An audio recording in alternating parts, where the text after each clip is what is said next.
Hey guys, tonight we step into a warm, humming night in ancient India, the kind of night where the air feels like soft fabric brushing your skin and even the crickets sound like they're trying not to wake anyone. You stand at the edge of a small village surrounded by palm trees and low mud brick homes, each glowing faintly with the buttery shimmer of oil lamps. Everything is quiet enough that you can hear your own sandals brushing over the packed earth. This is the place where some of the earliest algebra scholars once lived and worked, though if you ask them, they'd probably say they were just trying to keep up with the day's tasks. And, well, yeah, you probably wouldn't survive a full night here without sweating through every piece of clothing you own, but that's tomorrow's problem. So, before you get comfortable, take a moment to like the video and subscribe, but only if you genuinely enjoy what I do here. And if you're awake enough, drop your location and the current time in the comments. I always love seeing the little constellation of night owls around the world. Now, dim the lights, maybe turn on a fan for that soft background hum, and let's ease into tonight's journey together. You step farther into the village, guided by drifting sparks from nearby lanterns. The smell of warm ghee and burnt wicks hovers in the air. You walk past low doorways covered by woven reeds and through narrow paths that curve like lazy snakes. The houses aren't tightly packed, but arranged loosely, as if the wind itself had decided where everything should go. You notice clay pots cooling in shallow pits, their sides sweating clear beads of water that trail into the sand like tiny wandering lines, almost like the start of a very tired equation. You wander toward a larger hut near the center, where a soft glow pulses rhythmically. That's where tonight's sleepy algebra scholar lives, or survives, depending on how many manuscripts he's behind on. Inside, you hear the faint scrape of a stylus against palm leaf, steady and meditative, like a heartbeat that forgot to hurry. Historians still argue whether these early scholars thought of themselves as mathematicians or simply scribes, but whatever they called themselves, their work laid down some of the earliest roots of algebra. They didn't invent dramatic symbols or fancy chalkboards, they used palm leaves, soot ink, and patience thick enough to be sold by the pound. The door flap hangs slightly open, inviting in strands of warm air and the occasional curious moth. From where you stand, you can just glimpse shelves, well, shelves, more like stacks of bundled leaf manuscripts tied with string. Some bundles lean against one another like sleepy cows. One is collapsing in slow motion, but absolutely no one inside seems bothered enough to fix it. You hear a cough, the kind that suggests someone has spent far too long inhaling the dust of old thoughts. A dog wanders by, gives you the look of someone silently asking if you brought snacks, then disappears into the darkness when it realizes you absolutely did not. One thing that stands out immediately, the pace. Everything here moves gently. The air, the sounds, even the thoughts drifting from the scholar's hut seem to move in slow circles, settling and resettling like dust. You take another step closer and the warm light spills across your feet, pulling you toward the calmest kind of intellectual chaos, numbers that haven't yet learned to be intimidating. And somewhere in that little hut, your story with early algebra quietly begins.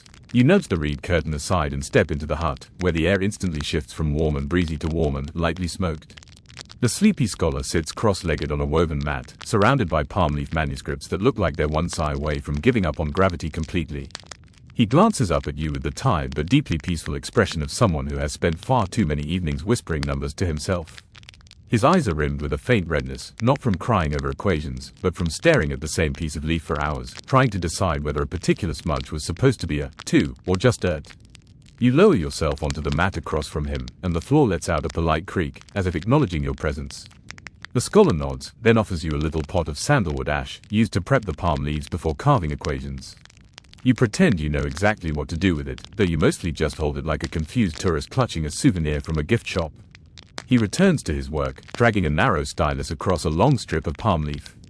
Each line produces a soft scritch, like a tiny cricket learning to tap dance. The leaf folds slightly under pressure, trying its best not to break. He pauses, wipes the stylus on his dhoti, and mutters something about variables needing better manners. You sit there, nodding sagely, because honestly, variables today don't behave any better. Historians still argue whether these scholars were intentionally building algebra as we understand it, or if they were just trying to make sense of everyday problems, splitting land, tracking debts, calculating grain, or deciding who owed whom dinner. Either way, their writings would later become part of the foundation for mathematical traditions across India and beyond. They didn't have abstract symbols yet, so many equations were written out, longhand, like poetic little puzzles. A simple quadratic might take up half a leaf, curling around the edges like ivy. You look around the hut. Every surface seems coated in a delicate dusting of sandalwood powder, soot ink, and fragments of dried leaf. There's a shelf, or what passes for one, built from 2 stones and a plank of wood so warped it probably dreams of retirement. On it rests a clay cup full of dried jasmine. Its purpose is unclear. It might be for tea. It might be for bribing spirits. It might be for catching falling insects. No one here feels particularly obligated to explain. One quirky thing you notice, the scholar hums while solving equations. Not in a melodic way, more like a series of thoughtful little throat noises. Ah, each sound seems to correspond to some subtle shift in his understanding. You get the feeling that if you removed his voice, his math might collapse like an undercooked dosa. He gestures for you to come closer, leaning over a fresh piece of palm leaf. With slow, deliberate strokes, he shows you how he carves the setup of a word problem. A man gives away 1/3 of his grain. The letters flow in smooth curves, looping across the leaf as if trying to remember a dance. You follow his motions, trying your best to look scholarly. A tiny beetle scuttles across the manuscript. Neither of you reacts. This is apparently normal. What isn't normal, at least to you, is how serene everything feels. No stress, no rush, no harsh chalk screeching on a board. Just the rhythm of carved lines, the glow of lamps, and the gentle presence of a man who looks like he would fall asleep mid-proof if you stopped talking for 2 seconds. And honestly, you're already starting to match his pace. You settle deeper onto the woven mat as the scholar shifts his stack of palm leaves closer, creating a surprisingly elegant avalanche of manuscripts. One slips off the pile and lands on your foot with the energy of a drowsy butterfly. The scholar doesn't notice, or maybe he does and simply chooses to acknowledge it spiritually rather than physically. Either way, he clears his throat and hands you a fresh leaf, a narrow, golden strip with smooth edges and faint natural ridges running along its length, like built-in guidelines from nature itself. He places his stylus in your hand, the tip cool and slightly gritty. Then he gestures toward the small bowl of soot ink, which you dip into with the caution of someone handling a substance that looks like it might stain your soul. The scholar chuckles softly, as if he's seen this exact brand of beginner's fear many times before, and tells you not to worry. The leaf forgives all mistakes, he says, which is comforting, though you suspect the leaf might have a different opinion. He takes another leaf for himself and begins carving a simple number pattern. The scritch-scritch of his stylus guides your own, like you're following the rhythm of a very nerdy drumline. He writes the words for quantities, parts, shares, concepts that will eventually evolve into algebraic expressions. Historians still argue whether these early patterns were meant to be formulas in the modern sense, or whether they were just intensely organized storytelling. Either way, the effect is calming. Every line he carves feels like smoothing out a wrinkle in time. He leans closer, pointing to a symbol scratched halfway down his leaf. This, he murmurs, means the unknown quantity. Except it's not an X, not a Greek letter, not even a symbol. It's a full descriptive word, curling across the leaf like a sleepy vine. You trace it with your eyes, feeling its unhurried dignity. The scholar explains that memorizing each word, not just the idea behind it, is part of the craft.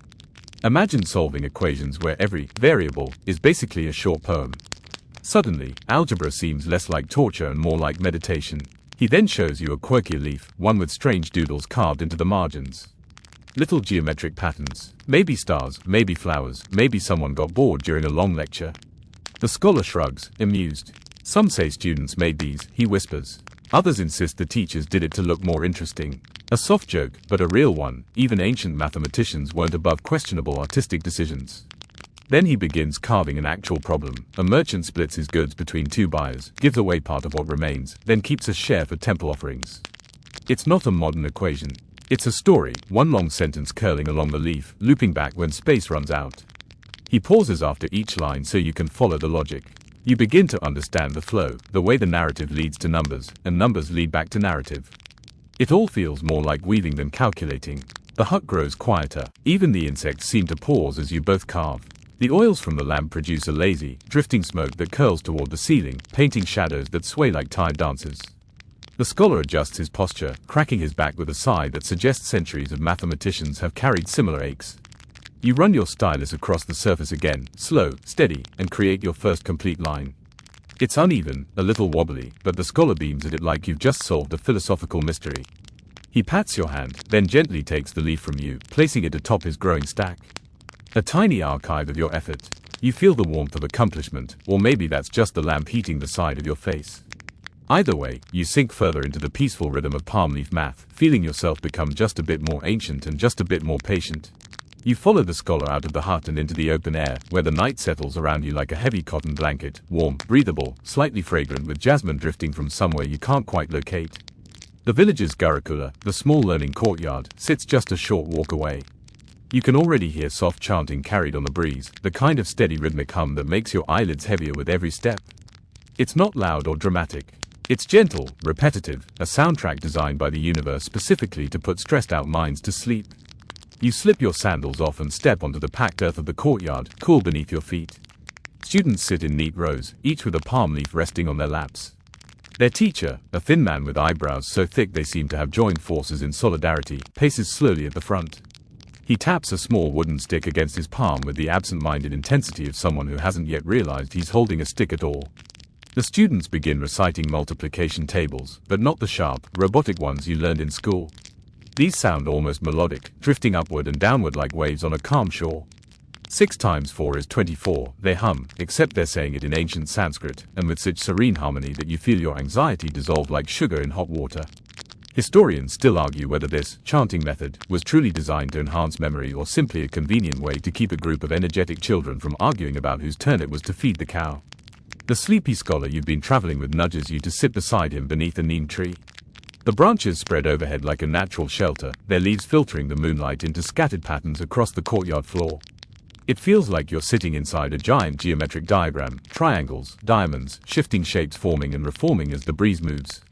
The scholar smiles at this, as though he sees the same algebra in the leaves that he sees in the world. A pair of younger students nearby practice writing numbers with little sticks dipped in dark ink. One of them blows gently on the leaf, trying to dry the fresh marks faster. The other flicks a tiny beetle off his page with the precision of someone swatting away incorrect answers. They glance at you, curious, then return to their work, clearly concluding that your presence is less interesting than the beetles. The chanting grows more intricate, shifting into patterns meant to train the mind to recognize proportional reasoning. A boy confidently recites a string of fractions, then immediately mispronounces the last word and blushes so hard he practically glows. The entire courtyard continues chanting as if nothing happened, which somehow makes it even funnier. Your scholar leans toward you and whispers, "We were all that boy once." You nod, appreciating the solidarity of ancient embarrassment. A quirky detail catches your attention. Hanging from one corner of the courtyard roof is a string of little copper bells. They aren't there for decoration. They sway every time a breeze passes, creating soft chimes that blend with the recitations. Some claim they were installed to chase away mischievous spirits that loved interrupting lessons. Others believe the bells helped mark the rhythm of the chants. Historians still argue about which explanation is more accurate, though honestly, both feel equally plausible. As the recitation shifts to simple algebraic relationships, the teacher finally stops pacing. He raises a hand, and the courtyard falls into peaceful silence. You watch him draw a slow shape in the air, a curve representing a ratio, and for a moment, the students' eyes soften as if they're watching something magical. And maybe they are. Back then, algebra wasn't abstract. It was woven into trade, farming, astronomy, storytelling, everything. Here, math isn't a test, it's a lullaby.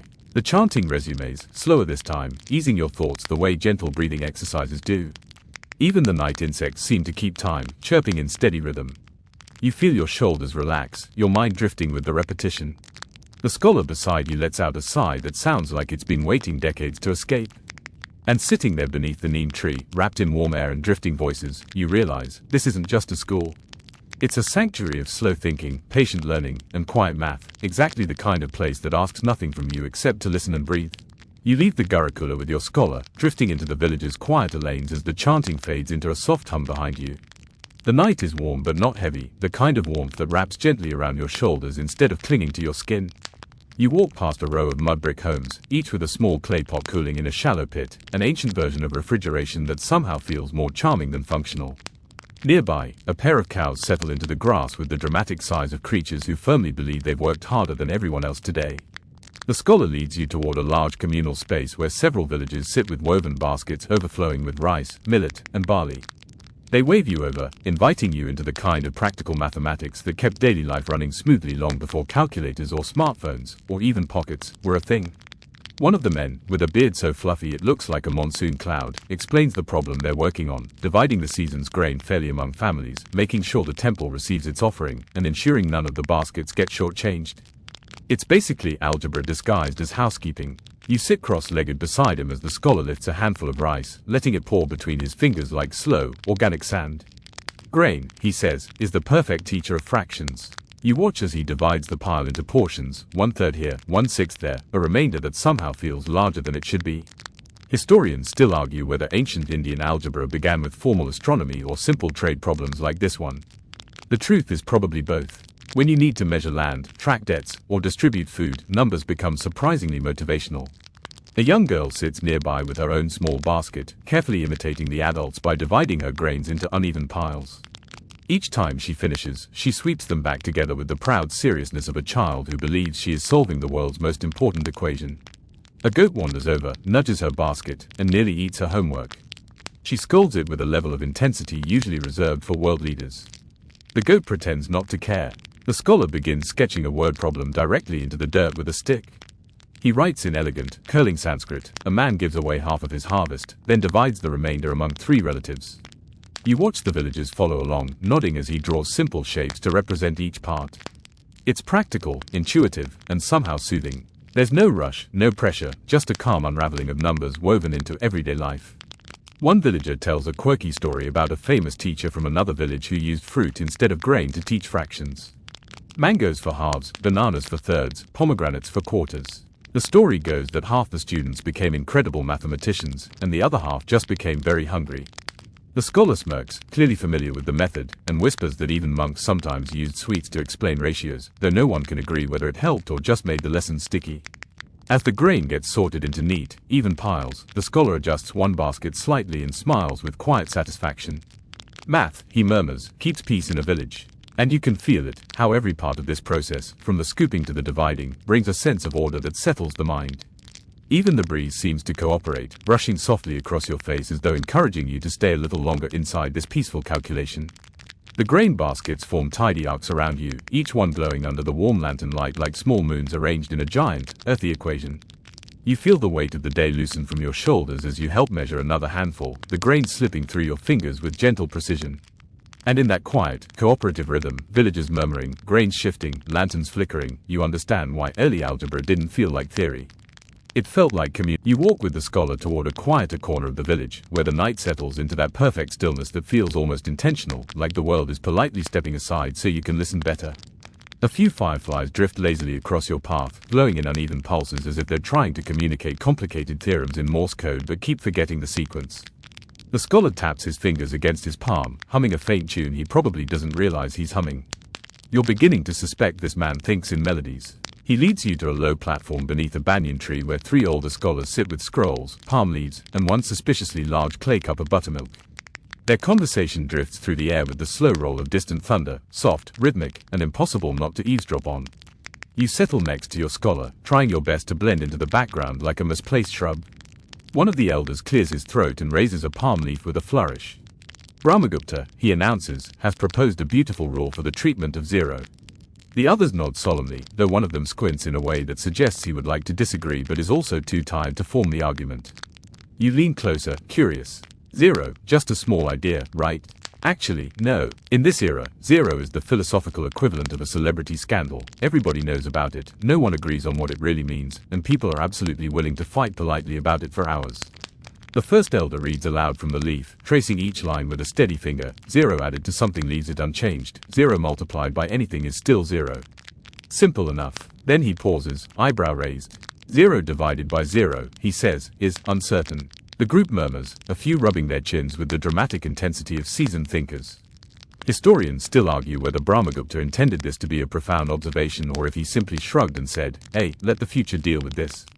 Either way, the scholars around you treat it like a cosmic riddle. Your scholar leans in and whispers that some argue 0 represents pure nothingness, emptiness, void, the absence of quantity.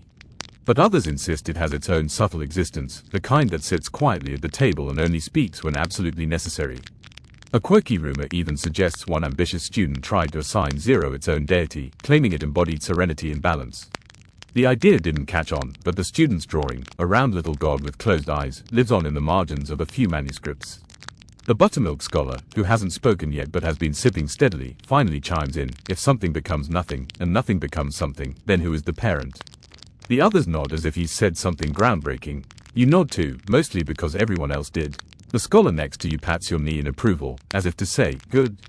That's exactly how we handle confusing math. The moon creeps higher through the banyan leaves, casting soft, tangled shadows on the floor.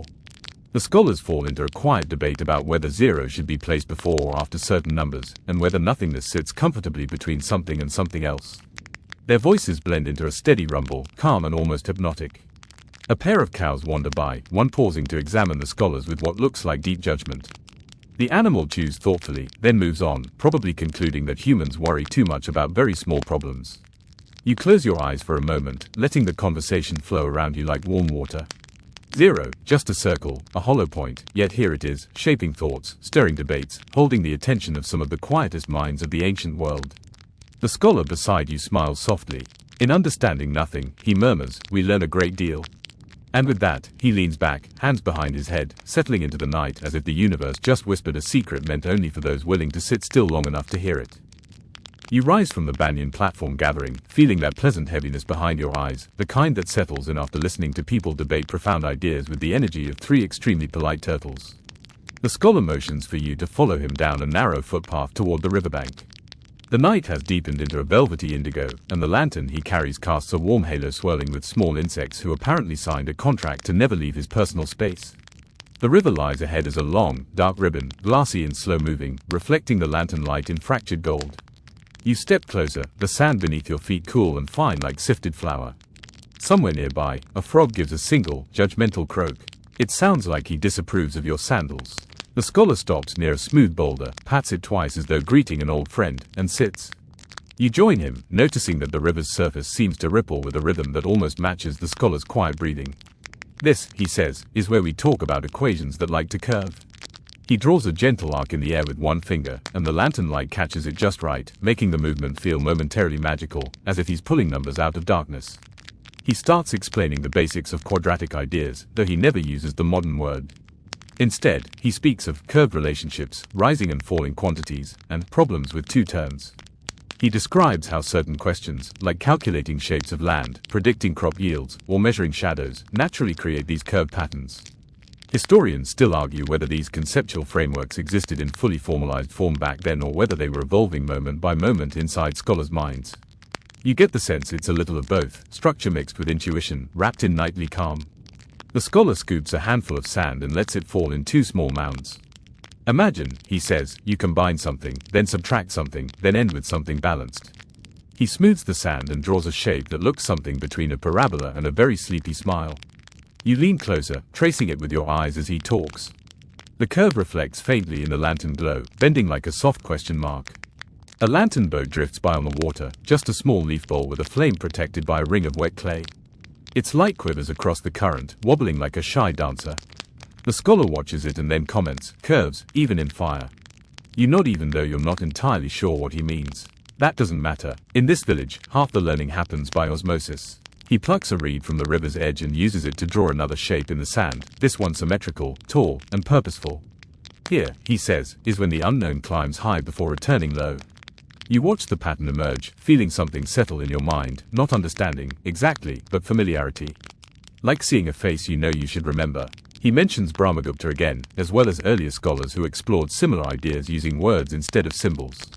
He tells you about a scribe who tried to solve these problems by creating miniature clay models of land plots. A quirky habit, but apparently effective. The clay models didn't survive the centuries, naturally, but the story did, floating through time like that small lantern boat, lightly touching everyone curious enough to listen. A soft breeze brushes your face, carrying the earthy scent of wet sand. Somewhere upriver, 2 fishermen speak quietly to each other, their voices blending with the sound of water lapping against the bank. They don't know they're contributing to the world's calmest math lesson, but they absolutely are. The scholar turns back to his sand drawing, taps the curve lightly, and smiles. "Equations don't need to be feared," he says. "They are simply stories with shapes." Then he looks at you as if checking whether the river has lulled you to sleep yet. You blink slowly, resisting the gravitational pull of drowsiness. Barely, and there, beside the quiet river, with a drifting lantern tracing curved paths across the water, you begin to understand that some forms of algebra aren't meant to be solved in the mind, they're meant to be felt in the night air. You follow the scholar back toward the village, though "follow" might be a generous description. You drift after him like a leaf that hasn't fully committed to landing yet. The warm breeze moves with the rhythm of someone half asleep, and even the shadows seem slower here. You're thinking about curves, sand drawings, lantern boats, and the quiet weight of ideas that don't demand anything from you.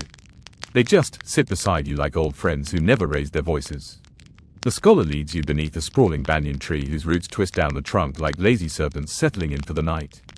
At the base of the tree sits a woven mat, a small clay jar of jaggery, and a handful of palm leaves with inked symbols. This, apparently, is the math equivalent of a snack break. You lower yourself onto the mat, and your knees pop in a way that suggests your joints would not thrive in the ancient world. The scholar hears it and gives you a sympathetic nod. Yes, yes, the knees. Eternal enemies of learning. He breaks off a piece of jaggery, sticky, warm, and sweet enough to bribe the universe, and hands it to you. As you chew, the sugar melts slowly, giving your brain the same gentle encouragement as a soft pat on the back. The scholar begins sketching something on the palm leaf, and you tilt your head like a very confused parrot. The sketch is simple, a pair of numbers linked together with a small symbol and a flourish at the end. He smiles. Friendly numbers, he says. Then, noticing your face, not friendly like people, friendlier, he explains that some ancient scholars debated whether certain pairs of numbers had a special relationship, values that complemented each other in ways that felt poetic. For example, each number in the pair could be formed by adding up the proper divisors of the other. A neat little mathematical romance. Historians still argue whether this fascination had philosophical, spiritual, or just nerd joy roots. One fringe theory even claims some scholars believed friendly numbers represented ideal friendships, balanced, reciprocal, steady. If that's the case, most modern friendships could use a bit more algebra. The scholar draws another pair, these ones not friendly at all. He marks a crooked symbol between them. Enemies, he states. You nearly snort jaggery through your nose. He explains that some number pairs, though close in value, share no useful relationships. They're like two people who always show up at the same events, talk over each other, and go home thinking they made a new friend. Ancient mathematicians quietly judged them, apparently. You lie back against the roots of the banyan tree, which cradle your shoulders like an old wooden chair passed down through 7 generations. The leaves above you shiver in the wind, catching pockets of moonlight and sprinkling them onto the ground in shifting constellations. The scholar leans over your shoulder to show you one more sketch, a very elaborate set of numbers connected by looping lines. This, he says proudly, is my attempt to map harmonious proportions in musical scales. You blink, then blink again. The entire diagram looks like a spider tried to take a geometry exam during a hurricane. But the scholar is delighted. He explains that some mathematicians explored the relationship between music and number, believing melodies could reveal mathematical truth. A fringe tidbit he shares: a wandering monk once tried to create the perfect pitch ratio using only a string, a rock, and intuition. According to legend, he ended up inventing a new lullaby instead. Scholars still argue whether that was a failure or a beautiful accident. The scholar offers you another bite of jaggery, which you accept without hesitation. The sugar softens the edges of the night. You realize how much math here feels like a conversation rather than a problem. It's not about speed or precision. It's about observation, about curiosity, about enjoying the small strangenesses in the world. A cicada begins chirping nearby, slow, rhythmic, oddly melodic. Friendly number, the scholar says, pointing as if the insect is performing a theorem.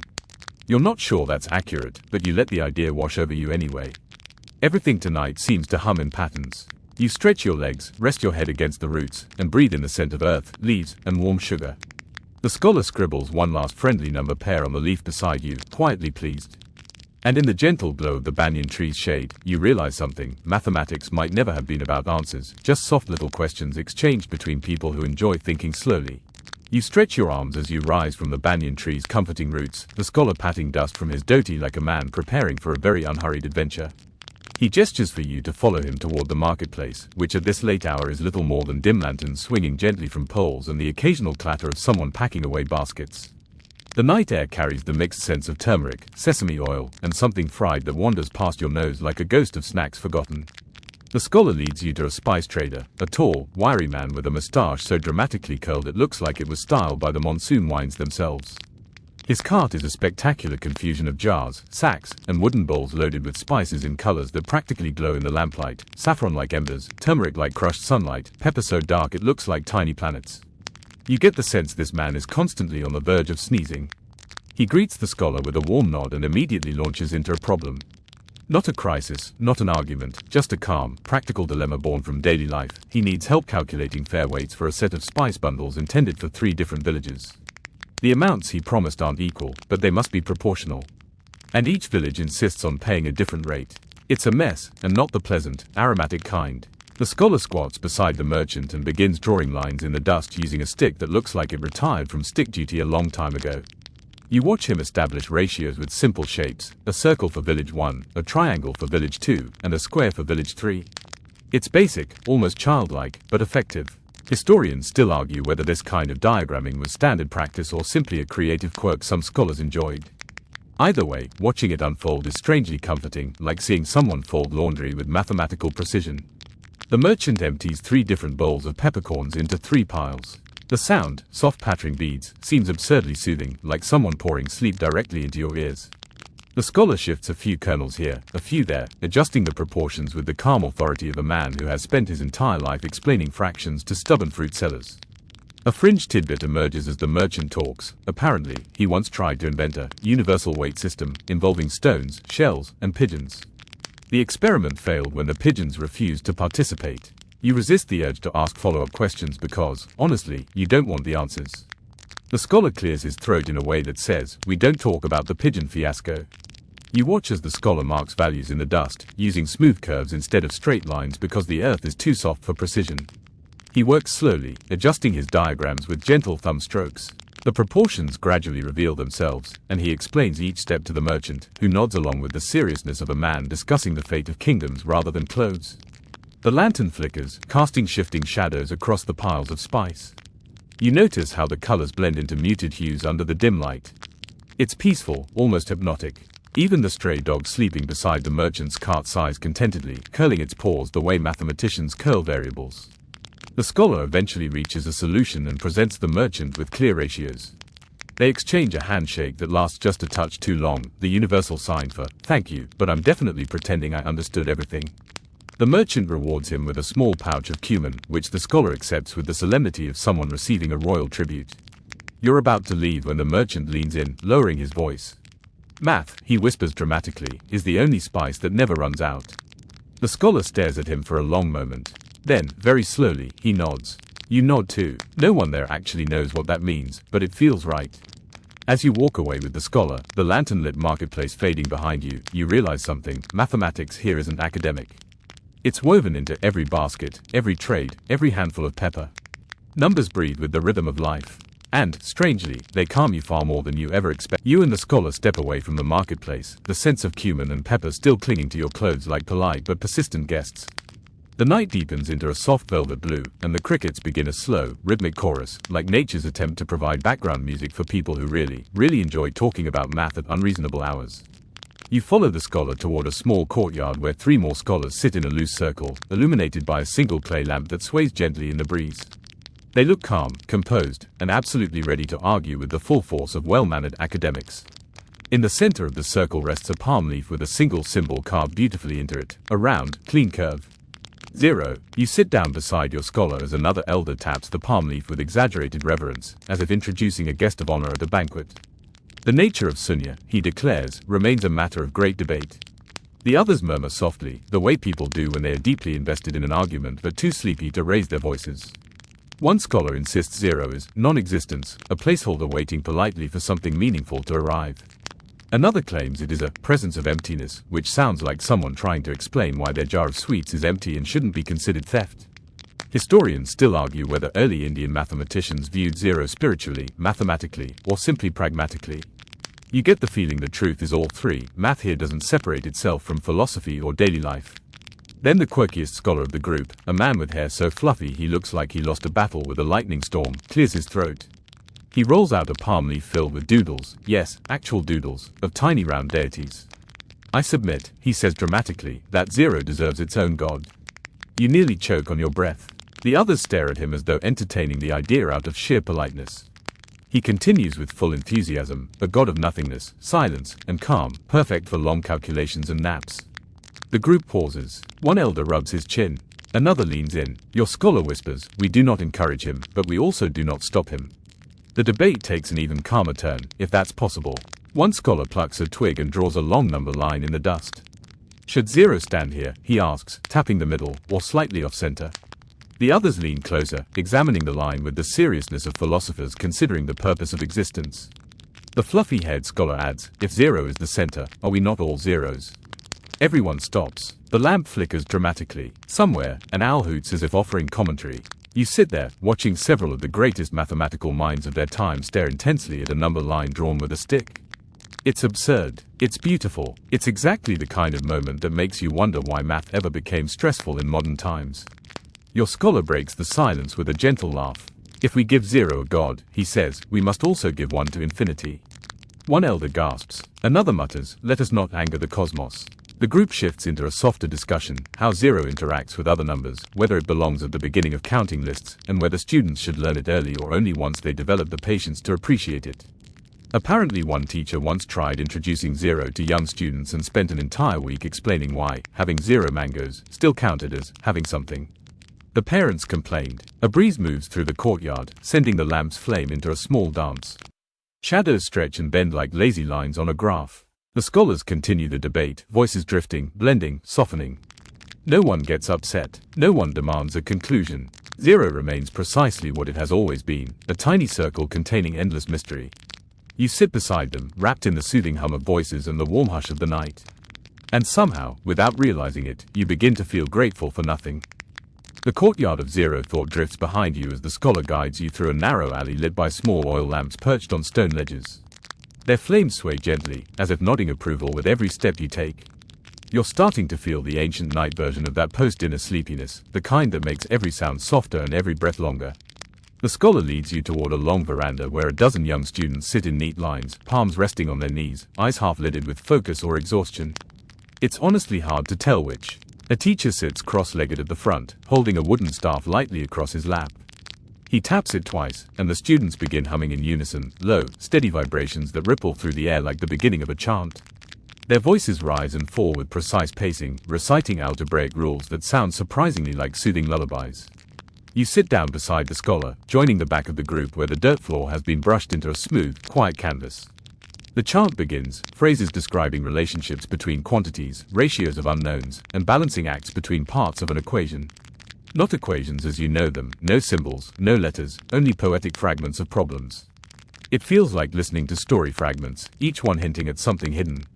One mainstream fact the scholar whispers to you, this oral recitation style was common in Indian learning traditions, especially before writing was accessible to every student. Algebra wasn't something written first, it was something sung. A smaller student directly in front of you tries to keep up but stumbles, mixing 2 phrases together.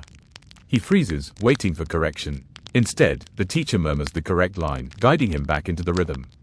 No scolding, no eye rolls, just a gentle nudge. The boy's shoulders relax. You realize this is math taught the way yoga teaches movement, slowly, kindly, one breath at a time. The chant continues, dipping into relationships that would later resemble linear equations. If one part is taken, they hum, the remainder adjusts. The melodic cadence is so steady that you begin to sway with it. The scholar elbows you lightly, amused. Careful, he whispers. Many students have fallen asleep mid-lesson. We simply work around them. You almost laugh out loud, imagining an entire row of sleeping mathematicians gently tipping sideways like dominoes. One quirky detail emerges as the chanting shifts into a more complex pattern. Several students lift small pebbles from bowls beside them and place them on the ground in specific arrangements, one for each quantity mentioned in the chant. The stones click softly as they move. Historians still argue whether this tactile method was meant to reinforce memory or simply keep restless hands from picking at their mats. Either explanation feels right. The teacher raises the staff and draws a slow arc in the air. The students shift into the next sequence, proportions, inheritance problems, and the classic merchant puzzles passed down through generations. The rhythm never breaks. Even the insects quiet down, as though they, too, are following along. You notice something oddly beautiful. The students' voices aren't perfectly synchronized. A slight delay ripples through the group, producing a layered effect, like hearing the same idea echoed across time. Every rule is repeated until it becomes less like a thought and more like a sensation. You're not memorizing, you're absorbing.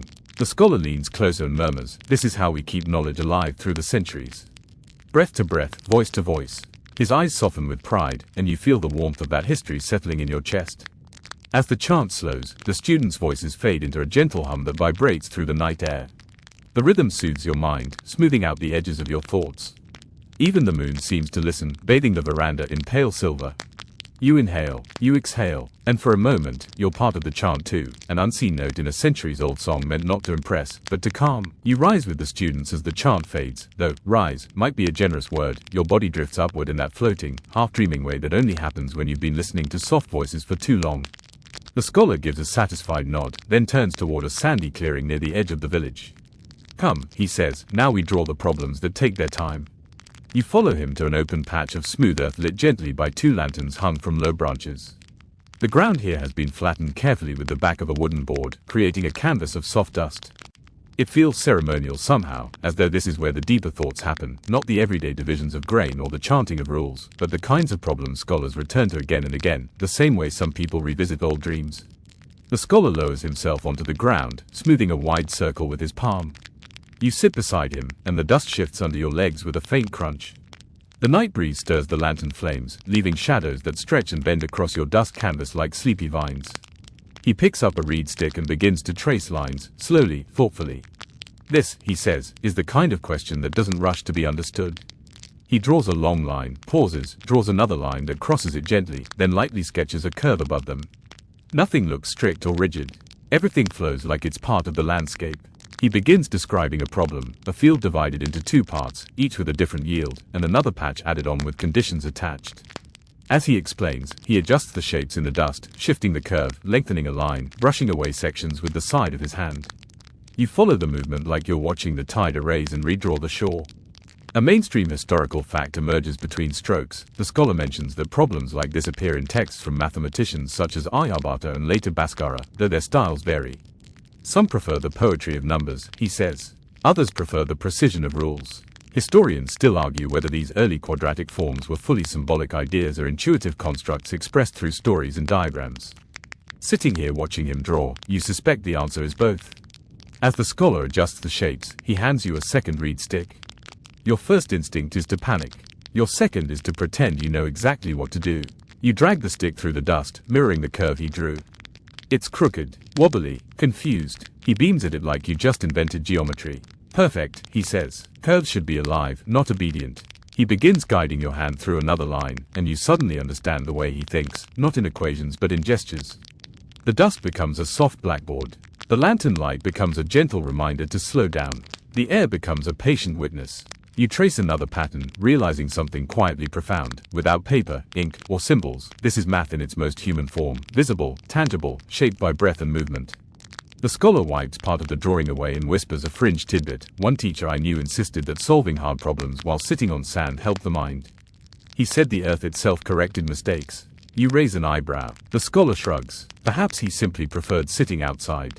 The night deepens further. A cricket hops across your diagram, leaving tiny footprints that form their own accidental graph. The scholar nods approvingly, as if the cricket is offering meaningful feedback. You're not sure that's true, but the cricket seems confident. Your reed stick moves more easily now. Shapes flow smoother. The scholar's voice slows, explaining the balance of the problem, how taking something from one part affects the other, how the pieces relate, how the whole shifts. A soft tranquility settles around you. The dust feels cool under your fingers. The lantern light feels warm across your hands. The patterns you draw feel less like math and more like meditation. And as you trace one last curve in the sand, you feel your mind quiet, not solved, but softened.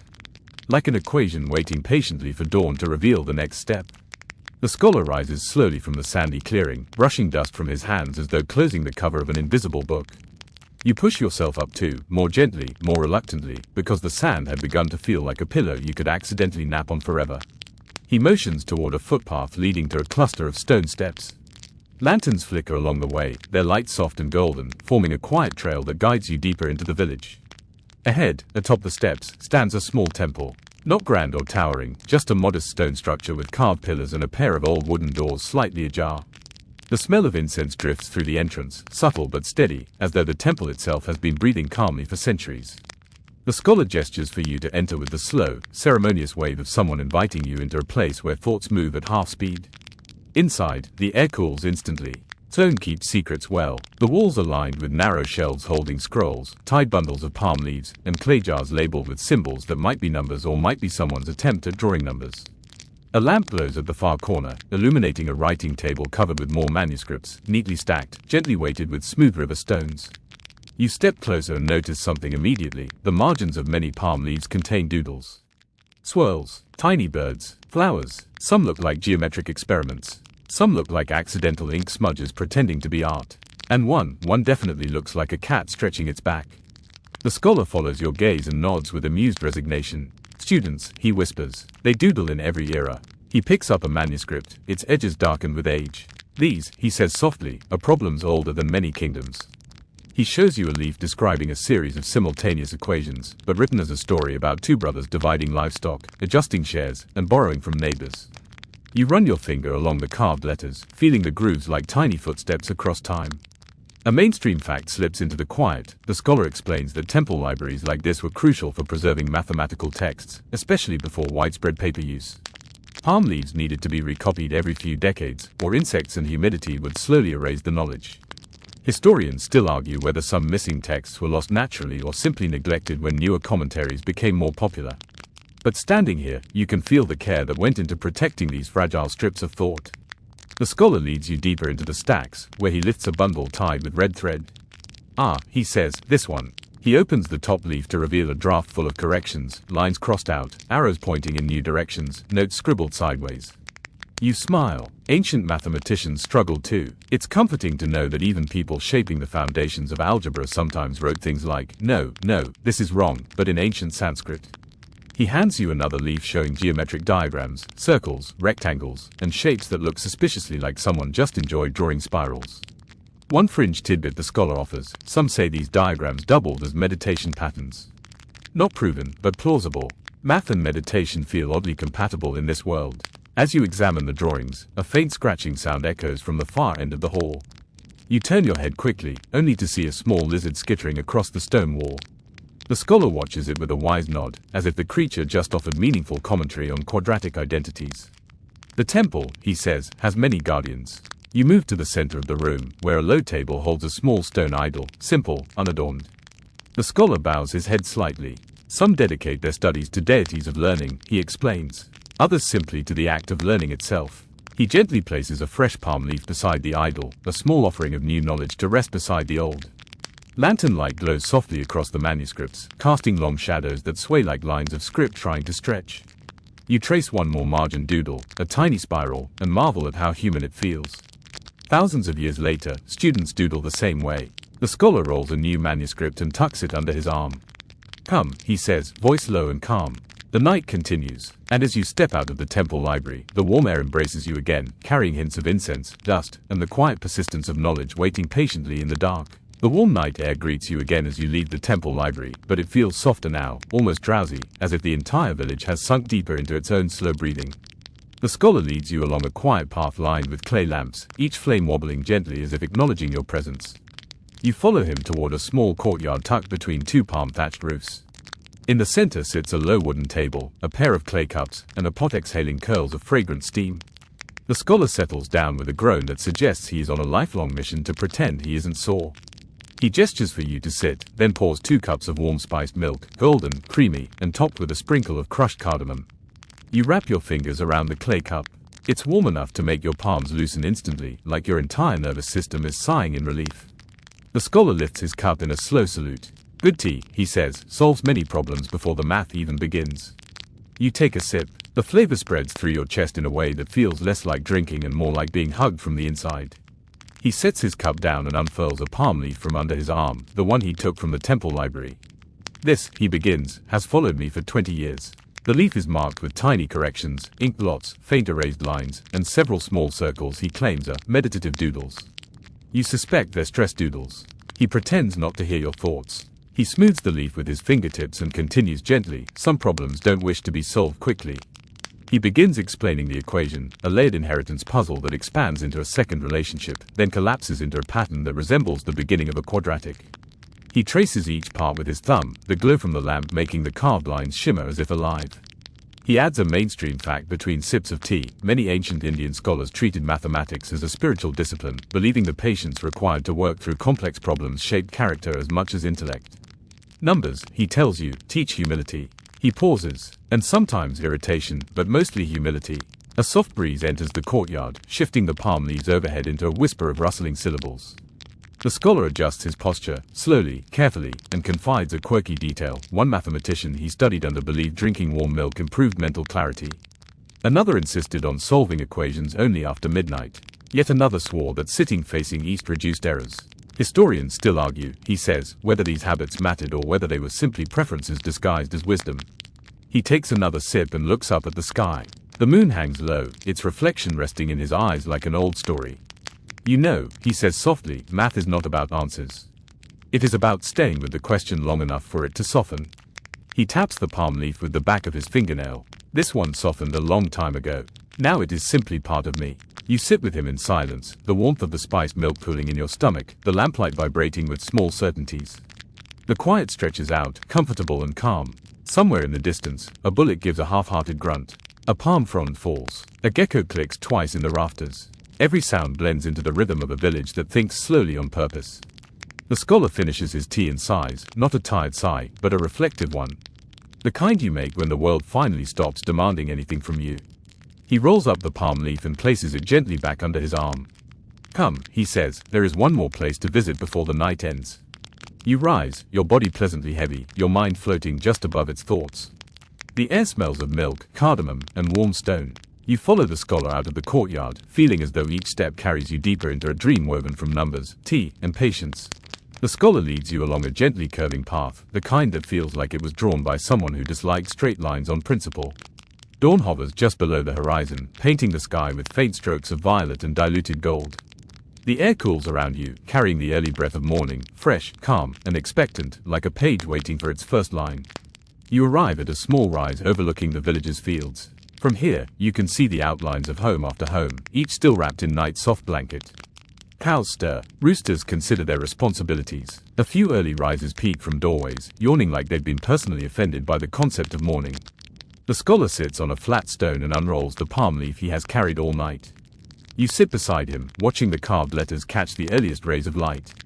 He takes the reed stick and, with the gentlest touch, sketches the final, missing line of the problem he has been wrestling with for decades. It isn't the answer that matters most, he murmurs, but that the answer finally feels ready to be heard. He draws one last curve, unhurried, elegant, and leans back with a long exhale. You can see it in his posture, something heavy inside him has finally settled. The problem is solved not because the solution is perfect, but because he and the problem have grown old together, softened together, weighted together. A mainstream historical note rises naturally as he talks. Many ancient scholars return to the same problems again and again, refining them across decades, even lifetimes. Some of the algebraic rules still used today weren't invented in sudden bursts of genius. They were shaped by slow repetition, patient revision, and quiet mornings just like this one. Historians still argue whether certain enduring equations emerged from deep theory or simply from long practice. You suspect the truth is somewhere between. A quirky detail drifts into the moment. The scholar once believed finishing this problem would make the heavens ring with approval. Now, he simply hopes it means he can sleep in later. He chuckles at his younger self. You chuckle too, even though your younger self wasn't involved. The sun finally breaks the horizon, spilling gold across the village. Light catches the dew on the grass, turning each drop into a small glowing bead, like nature has scattered its own string of numerals across the field. Birds stretch their wings, launching slow arcs into the brightening sky. The geometry of their flight makes the scholar smile. He hands you the palm leaf with the finished solution. You hold it carefully, feeling its warmth. The lines shimmer faintly as if carrying the memory of every patient moment poured into them. Keep it, he says. Not to solve with your mind, but to rest with your thoughts. The village awakens softly around you, pots clinking, animals shifting, early voices rising. Everything moves slowly, like the world prefers to stretch before it walks. The scholar stands, stretches, and gives a small, deeply contented nod. You've walked the night of algebra, he says. Now you understand what we truly practice. You rise beside him, your body heavy with calm, your mind quiet in a way that feels earned. The journey winds gently to a close. The night's questions settle, the numbers fall silent, and dawn welcomes you into a world that feels. The village blurs gently at the edges as the early sunlight spreads, softening every shape, turning every shadow into a hush. You breathe in the slow, warming air, letting it fill your chest with a quiet ease. Each sound fades into a gentle whisper, the distant murmur of voices, the rustle of palm leaves, the faint sigh of the waking earth. Everything feels unhurried, as though time itself has decided to stretch, long and soft, just for you. You close your eyes for a moment, letting the warmth rest against your face. The journey through the night drifts behind you like a calm river, smooth and unbroken. Each step, each whispered lesson, each quiet problem carved into sand settles somewhere deep within you. The numbers, once lively and curious, now fall into a soft silence, curling up like small, content creatures ready to sleep. Your body loosens, heavy and warm. The thoughts inside your mind spread out, unknotted, like threads laid gently on a table. Nothing asks to be solved now. Nothing presses forward. The scholar's calm voice lingers only as a fading echo, a soft reminder that some answers are meant to arrive slowly, in their own steady way. You let that thought drift with your breath, longer now, smoother now, as if the night's rhythm is still holding you. The world narrows to warmth, to softness, to the steady pull of rest waiting just beyond your next blink. The fields shimmer once more, the light brushing gently over the land. And as the dawn settles into its place, you let yourself settle too, quiet, safe, and deeply at peace. End of script. Sweet dreams.